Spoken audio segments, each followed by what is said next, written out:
بسم الله الرحمن الرحيم. السلام عليكم ورحمة الله وبركاته. وعليكم السلام ورحمة الله وبركاته.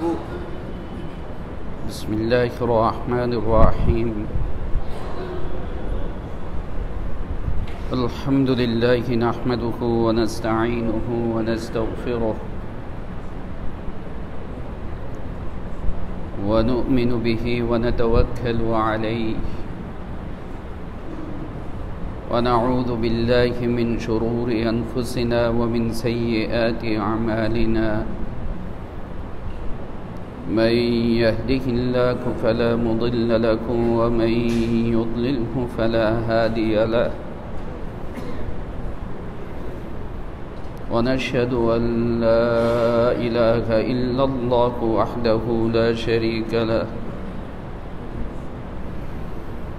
ونشهد أن سيدنا ونبينا وشفيعنا وحبيبنا ومولانا محمدا عبده ورسوله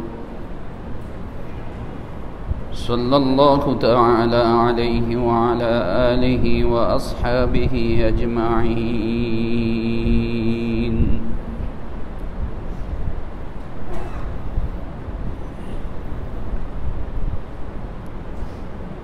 محترم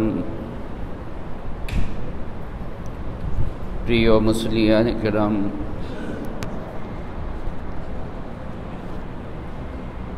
এবং আমার প্রিয় দেশবাসী,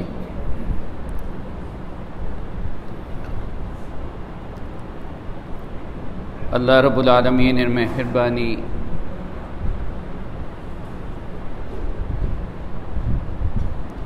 এবং তারই অনুগ্রহ ও ফজল করম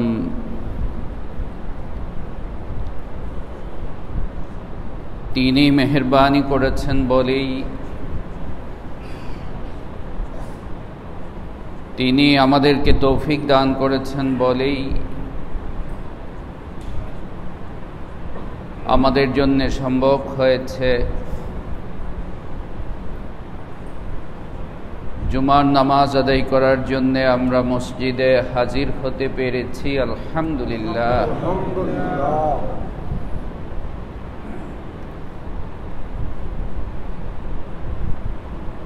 একজন মানুষের উপর আল্লাহ সুবহানাহু ওয়া তাআলার যত মেহেরবানি এবং অনুগ্রহ আছে, এর মধ্যে সবচাইতে বড় অনুগ্রহ এবং নিয়ামত হচ্ছে ঈমানের নিয়ামত।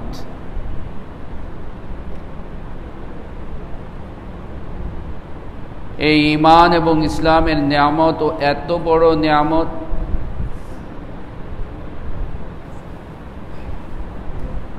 যে এর মোকাবেলায় সারা দুনিয়াও যদি আমার সামনে আসে, জগতের সব কিছু যদি আমার সামনে আসে, এই নিয়ামতের মোকাবেলায় কিছুই না। তাই আমরা অন্তরের অন্তঃস্থল থেকে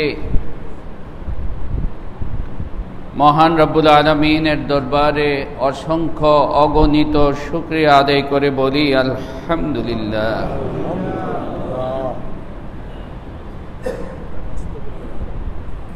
একজন মানুষ ঈমান আনার পর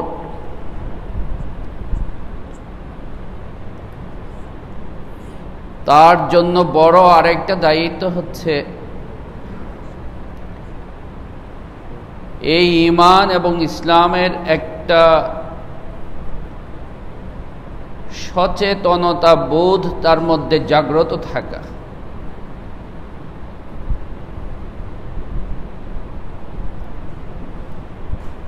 এই ঈমান সম্পর্কে সচেতনতা যখন তার অন্তরের মধ্যে আসবে, আমার অন্তরের মধ্যে আসবে, তখন ঈমানের যে মূল্যবোধ আছে সেই ঈমানের মূল্যবোধটাও আমার অন্তরে জাগ্রত হবে।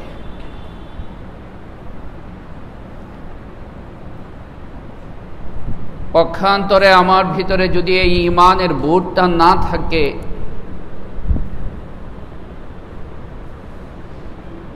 এই ঈমানের সচেতনতাটা না থাকে,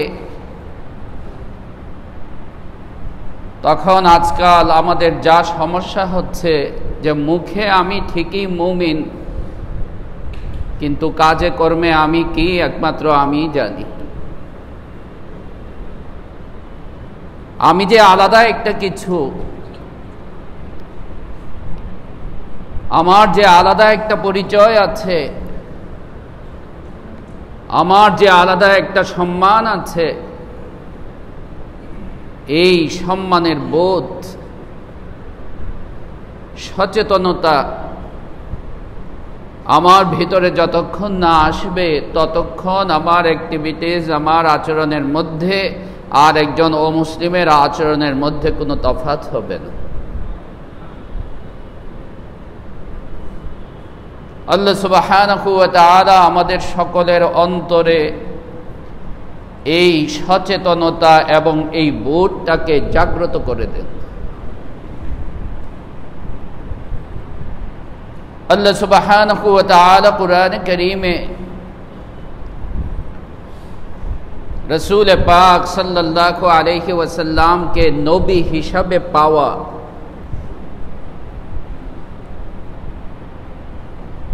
রসূল পাক সাল্লাল্লাহু আলাইহি ওয়াসাল্লামের পৃথিবীতে আগমনটাকেই আল্লাহ তাআলা এক বিশেষ অনুগ্রহ এবং নিয়ামত হিসাবে উল্লেখ করেছে, যে তার মতো মহান সৃষ্টি, তার মতো মহান ব্যক্তিত্ব আল্লাহ সুবহানাহু ওয়া তাআলা মানব জাতির মধ্যে রেখেছেন, কুল মখলুকের মধ্যে রেখেছেন, সমস্ত সৃষ্টির মধ্যে রেখেছেন। এটাই অনেক বড় আল্লাহ তাআলার এক অনুগ্রহ, আল্লাহ তাআলার এক মেহেরবানি, আল্লাহ তাআলার এক নিয়ামত।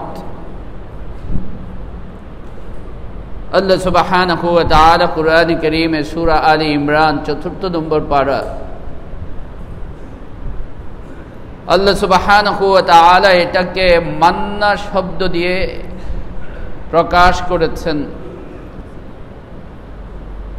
লাকাদ মান্নাল্লাহু আলাল মুমিনিন, আল্লাহ তো তোমাদের উপরে বিশেষভাবে অনুগ্রহ করেছে, আল্লাহ তো তোমাদের উপর বিশেষভাবে নিয়ামত এবং অনুগ্রহ দান করেছেন, যে ইয বা'আথা ফীহিম রাসূলাম মিন আনফুসিহিম, মুহাম্মদুর রাসূলুল্লাহ সাল্লাল্লাহু আলাইহি ওয়াসাল্লামের মতো মহান ব্যক্তিকে তোমরা মানব জাতি তাকে তোমাদের মধ্যে পেয়েছো, এবং বিশেষ করে মুসলমান যারা তাকে নবী হিসাবে স্বীকার করেছ, নবী এবং রাসূল হিসাবে তার প্রতি ঈমান স্থাপন করতে পেরেছ, ঈমান আনয়ন করতে পেরেছ, তাদের জন্যে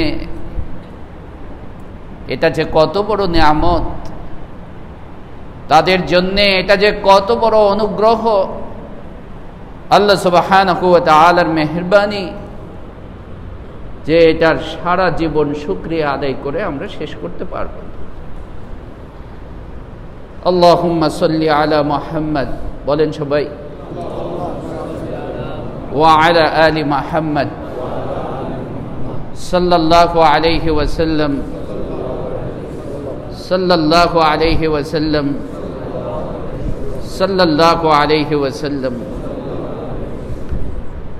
আমি যে বিষয়টার দিকে দৃষ্টি আকর্ষণ করতে চাচ্ছি এবং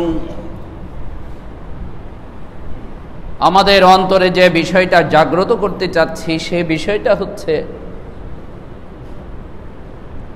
যে সবসময়ই একটা কথা বলি যে আমাদের বর্তমানে যত ত্রুটি আছে, অনেক ত্রুটি আছে আমাদের কথার মধ্যে ত্রুটি আছে, আমাদের বিশ্বাসের মধ্যে ত্রুটি আছে, আমাদের আমলের মধ্যে ত্রুটি আছে, আমাদের চলাফেরার মধ্যে ত্রুটি আছে, অনেক ত্রুটি আছে। কিন্তু এই সব ত্রুটির মূলে সবচেয়ে বড় যে ত্রুটিটা হচ্ছে, এই ত্রুটিটা হলো আমাদের অন্তরের গাফিলতি। আমাদের অন্তরটা কেমন যেন ঘুমন্ত হয়ে গেছে, আমাদের অন্তরটা কেমন যেন তন্দ্রাচ্ছন্ন হয়ে গেছে, আমাদের অন্তরটা কেমন যেন হুশহীন হয়ে গেছে, বেহুশ হয়ে গেছে। আমাদের অন্তরের উদাসীনতা, আমাদের অন্তরের গাফিলতি এত বেশি হয়ে গেছে যে চোখের সামনে প্রতিনিয়ত ঘটনা ঘটছে, কিন্তু আমার অন্তরে কোনো রেখাপাত ঘটাচ্ছে না। ঘটনা আমি দেখছি, কিন্তু আমার অন্তরে সেটা কোনো আসর করছে না। এর চাইতেও আরো মারাত্মক হচ্ছে যে ইবাদতের মতো একটা গুরুত্বপূর্ণ জিনিস, সেই ইবাদতও আমার অন্তরের মধ্যে আসর করছে না। আমি হজ করছি, কিন্তু হজের কোনো আসর নাই। আমি উমরা করছি, উমরার কোনো আসর নাই। আমি 5 ওয়াক্ত সালাত আদায় করছি, কিন্তু সেই সালাতের কোনো আসর আমার জীবনে, বাস্তব জীবনের মধ্যে নাই। আমি রোজা রাখছি, কিন্তু সেই রোজার আসর কোনো আমার বাহ্যিক জীবনের মধ্যে নাই। এর চাইতে ভয়াবহ অবস্থা আর কিচ্ছুই হতে পারে। এবং এর মূলে প্রধান যে কারণ, মূল যে কারণ, সেটা এটাই যে আমাদের অন্তরের মধ্যে একটা উদাসীনতা, আমাদের অন্তরের মধ্যে একটা গাফিলতি, আমাদের অন্তরের মধ্যে একটা বিমুখতা ভাব। ইবাদত করছি অন্তরের গাফিলতির সাথে, রোজা রাখছি অন্তরের গাফিলতির সাথে, কলিমা পাঠ করছি অন্তরের গাফিলতির সাথে, উমরা হজ করছি অন্তরের গাফিলতির সাথে। অন্তরের গাফিলতির সাথে, উদাসীনতার সাথে যখন ইবাদত হয়, যখন কিছু করা হয়, তখন সেটার আসর অন্তরের মধ্যে পড়ে না। সেটার আসর অন্তরের মধ্যে পড়বে না। কান তো সমস্ত সৃষ্টিরই আছে, মানে শ্রবণ শক্তি আছে না, পাখির আছে, পশু পাখির আছে, জীব জানোয়ারের আছে, অমুসলিমেরও আছে, সবার আছে। কিন্তু আমি মুসলমানের কান, শ্রবণ শক্তি আর তার শ্রবণ শক্তির মধ্যে পার্থক্য থাকা উচিত। দৃষ্টিশক্তি তো আল্লাহ সুবহানাহু ওয়া তাআলা কত মাখলুককেই দিয়েছেন, মুসলমানেরও আছে, অমুসলমানেরও আছে, পশু পাখিরও আছে। কিন্তু আমার দেখা, আমার দৃষ্টিশক্তি আর তাদের দৃষ্টিশক্তি তো এক হওয়ার কথা না, কথা ছিল না। তাই অন্তরের গাফিলতির মধ্যে এটা একটা বড় বিষয় যে আজকে আমাদের চলাফেরা, আমাদের অবস্থা, সবার অবস্থা কেমন যেন এরকম হয়ে গেছে যে আমি যে মুসলমান, আমি যে মুমিন, আল্লাহ সুবহানাহু ওয়া তাআলা এত বড় নিয়ামত একান্ত তিনি মেহেরবানি করে। কয় পয়সা খরচ করেছিলাম আমি ইমানের জন্যে, কি মেহনতটা আমি করেছি ইমানের জন্যে, কয়টা দরখাস্ত আমি আল্লাহ তাআলার কাছে পেশ করেছি যে আল্লাহ আমাকে তুমি মেহেরবানি করে ইমান দান করো, ইসলাম দান করো। আল্লাহ তাআলা তার একান্ত মেহেরবানিতে জন্মই দিয়েছেন আমাকে কিসের উপরে? ইমানের উপরে। জন্মই দিয়েছেন আমাকে ইসলামের উপরে, জন্মই দিয়েছেন আমাকে ইমান এবং ইসলামের একটা এনভায়রনমেন্ট, একটা পরিবেশের মধ্যে। এটা যে কত বড় মেহেরবানি, এটা যে কত বড় মেহেরবানি, এর শুকরিয়া আদায় করে আমরা শেষ করতে পারবো না। আল্লাহ জানেন, আল্লাহ সুবহানাহু ওয়া তাআলা জানেন যে আজকে যদি ইমানের পরিবারে আমার জন্ম না হতো, আজকে যদি ইসলামের পরিবারে আমার জন্ম না হতো, আল্লাহ তাআলাই জানেন কোন পশুর পেশাব খাইতাম না কোন পশুর সামনে দিয়ে মাথা ঠুকরাইতাম না কি করতাম, একমাত্র আল্লাহ তাআলাই জানেন। তাই এই ঈমানের যে সচেতনতা বোধ, এই ইসলামের যে সচেতনতা বোধ, আমি মুসলমান, আমি মুমিন, ঈমানের মতো দৌলত আল্লাহ তাআলা আমাকে দান করেছেন, ইসলামের মতো দৌলত সম্পদ আল্লাহ তাআলা আমাকে দান করেছেন, এর ফিলিংস, এর বোধ, এর সচেতনতা আমার ভিতরে থাকতে হবে। এটা শরীয়তের নির্দেশ, কোরআনের নির্দেশ। আল্লাহ সুবহানাহু ওয়া তাআলা কোরআনে কারীমে 24 নম্বর পারা সূরা হামিম তানজিল সিজদা, এটা চমৎকার আয়াত আল্লাহ সুবহানাহু ওয়া তাআলা উল্লেখ করেছেন। আল্লাহ সুবহানাহু ওয়া তাআলা ইরশাদ করেন, ওয়ামান আহসানু কওলাম মিম্মান দাআ ইলাল্লাহি ওয়া আমিলা সালিহা, ওয়ামান আহসানু কওলাম মিম্মান দাআ ইলাল্লাহি ওয়া আমিলা সালিহা। আল্লাহর কথা বলার চাইতে, আল্লাহর কথার দিকে আহ্বান করার চাইতে আর উত্তম কথা আর কি হতে পারে বলো? আর তো কিছুই হতে পারে না। ওয়া আমিলা সালিহা, এবং সে নিজেও আমল করে, অর্থাৎ কেবল বলার মধ্যেই কি নাই, সে যথেষ্ট না, কেবল বলার মধ্যেই সে থেমে থাকে নাই। ওয়া আমিলা সালিহা, সে যা বলছে এই বলার আমল তার নিজের মধ্যেও আছে। এরপর আল্লাহ সুবহানাহু ওয়া তাআলা যে অংশটা উল্লেখ করেছেন এই আয়াতের মধ্যে, সেই অংশটা হচ্ছে ওয়াকালা ইন্নানি মিনাল মুসলিমিন, ওয়াকালা ইন্নানি, এবং সে বলে আমি মুসলমান। দেখেন আগেরটার সাথে এটার কি সম্পর্ক?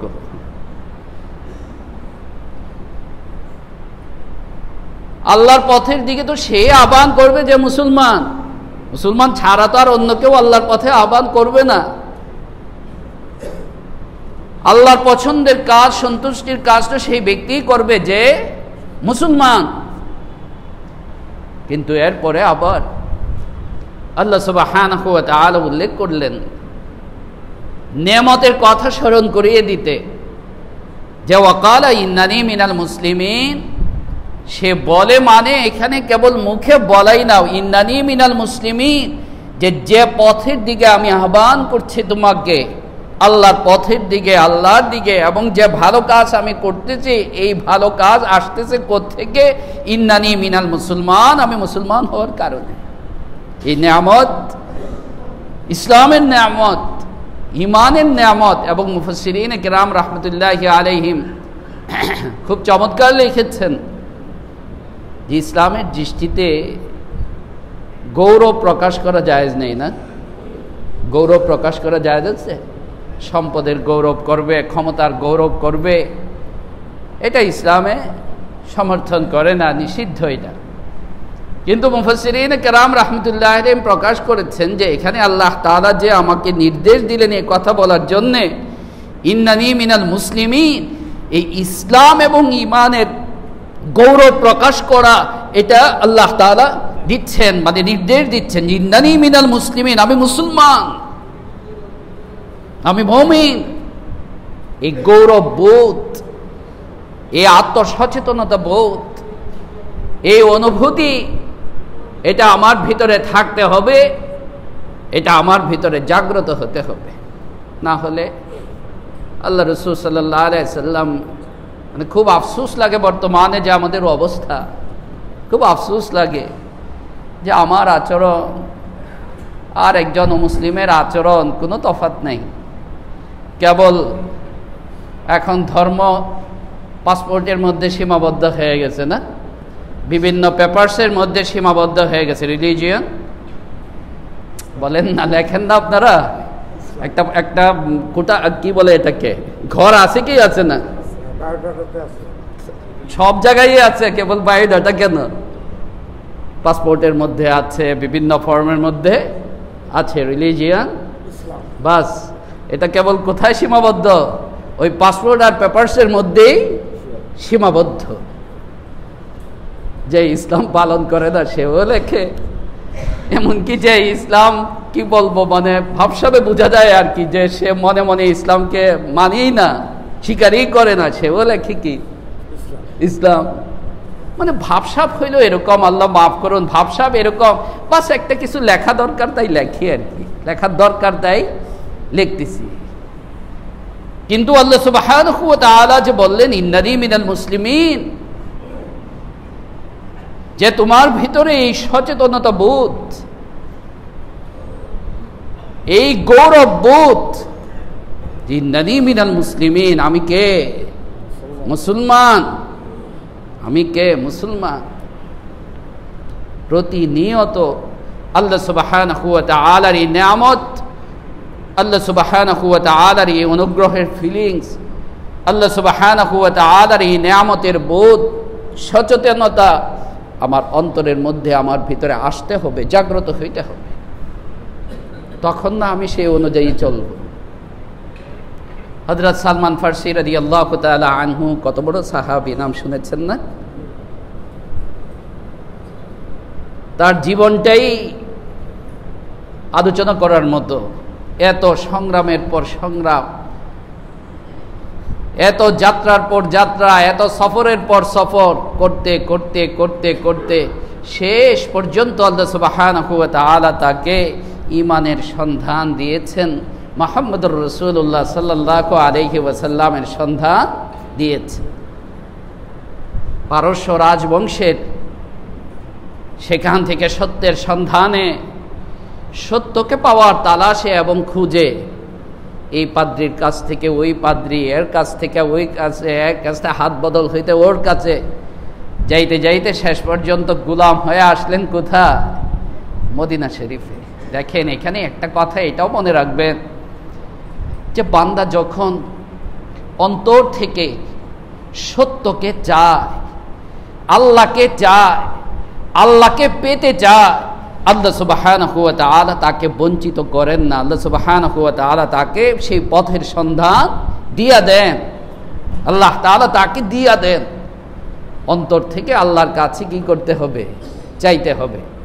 আমরা চাই দুনিয়ার জিনিস, চাই, নিষেধ না, হালাল হইলে কি না নিষেধ না, কিন্তু দিলটাকে খুলে, দিলটাকে ভরে আল্লাহ তাআলার কাছে এই কথা বলা যে আল্লাহ আমার কিচ্ছু লাগবে না, আমি তোমাকে পেতে চাই, আমি তোমাকে পেতে চাই, আর কিচ্ছু দরকার, আমি তোমাকে পেতে চাই। এর যে ব্যথা, এর যে হৃদয়ের অস্থিরতা, এই ব্যথা এবং অস্থিরতার অভাব হইল আমাদের সমাজের মধ্যে। সব আমরা চাই, সুন্দর ভালো চাকরি চাই, সুসন্তান চাই, সম্পদ চাই, ক্ষমতা চাই, সুস্থতা চাই, নিরাপত্তা চাই, সবই চাই, ভালো জিনিস, নিষেধ না, এটা ভালো জিনিস। কিন্তু এর চাইতেও অনেক বড় বিষয়, এর চাইতেও অনেক বড় বিষয়, আমি আমার মালিককে খুঁজে পেতে চাই, আমি আমার আল্লাহকে খুঁজে পেতে চাই, আমি আমার সৃষ্টিকর্তার সন্ধান চাই, আল্লাহকে পেতে চাই। এর চাইতে বড় চাওয়া আর কিছুই হতে পারে না, এর চাইতে বড় চাওয়া আর কিছুই হতে পারে না। হযরত সালমান ফারসি রাদিয়াল্লাহু তাআলা আনহু জানেন না কোথায় সত্য আছে, জানেন না কোথায় সত্য আছে, কিন্তু সেই সাম্রাজ্যের সুখ, ক্ষমতা, পরিবারের সুখ, সমৃদ্ধি, ক্ষমতা সব কিছু বিসর্জন দিয়ে শৃঙ্খলাবদ্ধ করেও তাকে আটকে রাখা যায়নি, বন্দি করেও তাকে আটকে রাখা যায়নি। তিনি বের হয়ে গেলেন, আমি সত্যকে পেতে চাই, আমি সত্যকে পেতে চাই, আমি আল্লাহকে পেতে চাই। শেষ পর্যন্ত হাত বদল হতে হতে মদিনা শরীফে এক ইহুদির গোলাম হিসাবে দিন যাপন করতেছেন। কোথায়? বাদশার ছেলে। পারস্য সাম্রাজ্য মানে কি তৎকালের পরাশক্তি, বিশাল সাম্রাজ্য, সেই পরিবারের সন্তান হয়ে মদিনা শরীফে এক ইহুদির কি গোলাম। কিন্তু এই গোলামিত্বের মধ্যেও যে আল্লাহ সুবহানাহু ওয়া তাআলা তার জন্য কত বড় পুরস্কার না, তার জন্য কত বড় নিয়ামত, কত আল্লাহ সুবহানাহু ওয়া তাআলা রেখে দিয়েছেন, এটা তো বান্দা জানে না। এটা কে জানে? আলিমুল গায়ব। খেজুর বাগানে কাজ করছেন তার মালিকের, আর মালিক ইহুদি তার বন্ধু বান্ধবদের সাথে কথা বলতেছে। এক পর্যায়ে শুনে মুহাম্মদের নামটা, যে মুহাম্মদ এ তো আসছে, সে নবুয়তের কথা বলতেছে, ইত্যাদি ইত্যাদি। সাথে সাথে আবেগকে ধরে রাখতে পারেন নাই, খেজুর উপর থেকে, গাছের উপর থেকে নেমে আসছেন আর জিজ্ঞেস করতেছেন, তোমরা কার কথা বলছো মুহাম্মদ? তো বকা খাওয়া ছাড়া আর কোনো উপায় হয়নি। এই তুই গোলাম, তুই কি?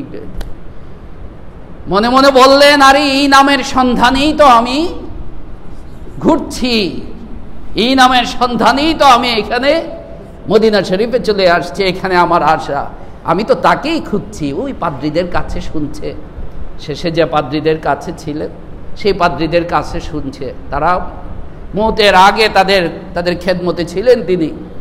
মওতের আগে তারা বলে গেছে, সময় হয়ে গেছে, যদি তুমি পারো অমুক অমুক বৈশিষ্ট্য, অমুক অমুক আলামত ওই শহরের, ওই এলাকা, যদি তুমি পারো এই এলাকার সন্ধান করো, সেখানে চলে যাও, কারণ ওই শেষ নবী সেখানে কি করবেন? অবস্থান করবেন। এভাবে আসতে আসতে শেষে কোথায় আসছে?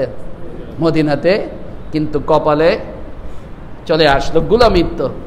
যাই হোক, সেদিকে আমি যাচ্ছি না, এটা আরেকদিন বলবো না। ওনার যে জীবনীতে যে আল্লাহ তাআলা কত শিক্ষা আমাদের জন্য রেখেছে। হযরত সালমান ফারসি রাদিয়াল্লাহু তাআলা আনহুর ছোট্ট একটা ঘটনা। মুসলিম সেনাপতি পারস্য সাম্রাজ্যের বিরুদ্ধে যখন জিহাদ হবে, তো হযরত সালমান ফারসি রাদিয়াল্লাহু তাআলা আনহুকে কথা বলার জন্য পাঠানো হয়েছে। তারা আলোচনা করবে, কথাবার্তা বলবে। হযরত সালমান ফারসি রাদিয়াল্লাহু তাআলা আনহু গিয়েছেন তাদের কাছে। তো তাদের যে ঝাঁকজমক পরিবেশ, রাজকীয় পরিবেশ, হযরত সালমান ফারসি তো আর সেদিকে কোনো দৃষ্টি নাই তার। মুমিন সেদিকে কি দেয় না? দৃষ্টি দেয় না। আমরা তো কোথাও সুন্দর জায়গা গেলে একবার এইদিকে আর একবার ওইদিকে। হ্যাঁ, মুমিন তো থাকে আল্লাহ সুবহানাহু ওয়া তাআলার বড়ত্বের সব সময় তার সামনে, তাই এগুলো তার কাছে কিচ্ছুই মনে হয় না। সারা দুনিয়াও যদি সামনে আসে, এ তুচ্ছ আল্লাহ সুবহানাহু ওয়া তাআলার বড়ত্বের সামনে। যাই হোক, তো যখন খানা পরিবেশন করা হবে, হযরত সালমান ফারসিও বসছেন, খানা খাবেন। তো খানা খেতে যেয়ে সামান্য একটু পাত থেকে পড়ে গেছে, প্লেট থেকে পড়ে গেছে।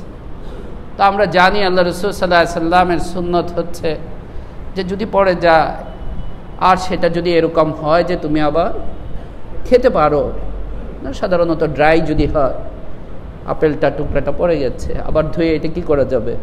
খাওয়া যাবে, কোনো অসুবিধা নেই। খেজুরটা পড়ে গেছে, আবার আমি ধুয়ে এটা খেতে পারি। আল্লাহ রাসূল সাল্লাল্লাহু আলাইহি সাল্লামের সুন্নত এবং নির্দেশ হচ্ছে সেটা তুমি পড়ে গেলে সেটা নিয়ে আবার মুছে কি করবে? খেয়ে ফেলবে। হযরত সালমান ফারসি রাদিয়াল্লাহু তাআলা আনহু, রাজ দরবারের অনুষ্ঠান, হ্যাঁ, রাজকীয় অনুষ্ঠান, তো ওনার খাবারটা পড়ে গেছে, তো উনি সেটা মুছে খাবেন। পাশে যে ওদের যে লোক বারবার তাকে খোঁচা মারা শুরু করলো, কি করতেছো তুমি? হোটেল সোনারগাঁতে এসে ইজ্জত মারতেছো? হ্যাঁ, এখানে রাজ দরবারে এসে তুমি পড়ে গেছে খাবার পাত থেকে সেটা আবার উঠিয়ে খাচ্ছ। এর চাইতে ছোট লোকে, এর চাইতে যদি আর কিছুই হতে পারে না। ওর ব্যবসা হইল এটা। হযরত সালমান ফারসি রাদিয়াল্লাহু আনহু তার দিকে তাকালেন, এরপর তাকে বললেন যে তুমি কি বলতে চাচ্ছ? তুমি কি বলতে চাচ্ছ? তোমরা ইজ্জত বেইজ্জতি কিসের মধ্যে মনে করো? আমরা তো ইজ্জত বেইজ্জতি মনে করি আমাদের নবী, আমাদের হাবিবে পাক সাল্লাল্লাহু আলাইহি ওয়াসাল্লামের অনুসরণ করা এবং না করার মাঝে। দেখেন বোধ, কি বোধটা তার মধ্যে জাগ্রত হয়ে গেল। আল্লাহ তাআলা কুরআনে বলেছেন, ওয়ালিল্লাহিল ইজ্জাতু ওয়া লিরাসূলিহি, ইজ্জত আল্লাহ তাআলার রাস্তার মধ্যে, ইজ্জত আল্লাহ রাসূল সাল্লাল্লাহু আলাইহি সাল্লামের সুন্নতের মধ্যে। আল্লাহর পথে ইজ্জত, সেখানে ইজ্জত না। এরপর বললেন আনাতরুকু সুন্নাত নবিয়িনা লিহাউলাইল হুমাকা, তুমি ভাবছো যে এই দুনিয়াদার বেকুবদেরকে সন্তুষ্ট করার জন্য আমি আমার নবীর তরিকাকে ছেড়ে দিব? কথাটা কি যে হিটে, একা একা চিন্তা করবেন আপনি। আনাতরুকু সুন্নাত নবিয়িনা লিহাউলাইল হুমাকা, যে আজকে আমার অবস্থা মুসলমান হিসাবে দুনিয়াকে, দুনিয়াদারকে, ক্ষমতাকে, ক্ষমতাবানকে খুশি করার জন্য, সন্তুষ্ট করার জন্য আমি আমার নবীর সুন্নতকে কি করে দিচ্ছি? ছেড়ে দিচ্ছি। আমি আমার নবীর তরিকাকে ছেড়ে দিচ্ছি। না হলে আমার চাকরিটা রাখা কি হয়ে যায়? মুশকিল হয়ে যাবে। না হলে আমার বস কি হয়ে যাবে? অসন্তুষ্ট হয়ে যাবে। না হলে সমাজে কি বলবে, মানুষে কি বলবে? এই সমস্ত চিন্তা করে আমি আবার নবীর তরিকাকে আমার জিন্দিগি থেকে সরাচ্ছি, বাদ দিয়ে দিচ্ছি। এর চাইতে নির্বুদ্ধিতা, এর চাইতে ব্যর্থতা আমার জীবনে আর কিছুই হতে পারে না। আনাতরুকু সুন্নাত নবিয়িনা লিহাউলাইল হুমাকা। গভীরভাবে চিন্তা করবেন হযরত সালমান ফারসির এই কথাটা, যে কতটা ঈমানের চেতনাবোধ, কতটা ইসলামের চেতনাবোধ, কতটা নবী পাক সাল্লাল্লাহু আলাইহি ওয়াসাল্লামের সুন্নত এবং তরিকা অনুসরণের চেতনাবোধ তার ভিতরে জাগ্রত হচ্ছে। যে সামান্য থেকে সামান্য একটা সুন্নত, সুন্নত কোনো সামান্য না, বোঝানোর জন্য বলতেছি, যেটা তো এরকম ফরজ ওয়াজিব কিছুই ছিল না। কিন্তু আমি যেখানেই থাকি, যে দরবারেই থাকি, যেখানেই থাকি, আমি দেখব আমার নবীর তরিকা, আমি দেখব আমার নবীর সুন্নত, আমি দেখব আমার আল্লাহ সুবহানাহু ওয়া তাআলার নির্দেশিত তরিকা এবং পন্থা। আমার আল্লাহ কিসে রাজি, আমার নবী কিসে রাজি, আমি তো সেই পথেই চলব। এটা তখনই হবে যখন এই বোধটা, এই ফিলিংসটা আমার ভিতরে জাগ্রত থাকবে। আর যদি বাস আমার রিলিজিয়ন, ইসলাম, ঈমান এটা পাসপোর্টের মধ্যেই সীমাবদ্ধ থাকে, আমার জরুরি কাগজপত্রের মধ্যেই, পেপারসের মধ্যেই, পরিচয়ের মধ্যেই সীমাবদ্ধ থাকে, আমার সিভি, আমার রিজিউমি, আমার বায়োডাটার মধ্যে এটা কি থাকে? সীমাবদ্ধ থাকে, তো এই বাক্সবন্দি ইসলাম হবে আর কি, কাগজবন্দি, কাগজের মধ্যে সীমাবদ্ধ ইসলাম। যে ইসলামের সৌন্দর্য, যে ঈমানের সৌন্দর্য আমার জীবনের মধ্যে কি পাবে না? প্রকাশ পাবে না। তো অশান্তি হবে না তো কি হবে? বেইজ্জতি হবে না তো কি হবে? পেরেশানি হবে না তো কি হবে? অস্থিরতা হবে না তো কি হবে? শান্তি তো আল্লাহর রসুলের রাস্তার মধ্যে, ইজ্জত এবং সম্মান আল্লাহর রসুলের রাস্তার মধ্যে। যত তাড়াতাড়ি এই বিষয়টা আল্লাহ তাআলা আমাদেরকে বুঝায় দিবেন, আমরা বুঝবো, ততই আমাদের জন্য কল্যাণ এবং মঙ্গল। আল্লাহ সুবহানাহু ওয়া তাআলা আমাকেও বুঝার তৌফিক দান করুন, আপনাদেরকেও বুঝার তৌফিক দান করুন। আমিন। ওয়া আখিরু দাওয়ানা আনিল হামদুলিল্লাহি রাব্বিল আলামিন।